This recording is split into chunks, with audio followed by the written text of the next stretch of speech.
Hello student जो मैंने भी अपन L I forester and forest guard exam दौरान आपन एग्जाम सेंटर चेंज हो जोटा कि अपन 29 एप्रिल माने 7 मे जो मन एग्जाम अच्छी अपन चेंज हो एग्जाम सेंटर तो कौटी चेंज हो ना अपन एग्लो बीटेक इंडिया प्राइवेट लिमिटेड जोटा अपन फास्ट फ्लोर इन्फोसिटी पटिया जो मन एग्जाम थिला सेटा अपन कौटी सेटा आपन कोसी campus campus 6 second floor computer lab केट यूनिवर्सिटी भुवनेश्वर ओडिशा। तो जो मानकर एग्लो टेक इंडिया थिला चेंज होगी आपन केट यूनिवर्सिटी पाखे जो अच्छी कोसी कैंपस से जो मानकर ओनली एग्लो बीटेक इंडिया रे जो मानकर सेंटर थिला तांखरी चेंज होई आउ सब पिला चेंज होइनी। तो आउ सब पिला ओदेड हेबेनी।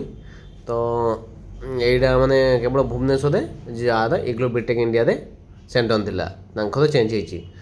तो आउ समस्त समान अच्छी जो मानकर भी थिला। तो आप एडमिट कार्ड जो भी काढ़ी थे सेटा को आप नहीं जापर देखो ये लिखी candidate are advised to reach the exam centre with the old new admission letter inconvenience is regarded और ट्रिपल एस सी। तो आप न्यू एडमिट कार्ड जो न्यू सेंटर सेटा भी नहीं पारे ना पुराना जो आप एग्लो बीटेक इंडिया जो एडमिट कार्ड था आप सेटा नहीं गले भी आप एग्जाम देवाक देवे।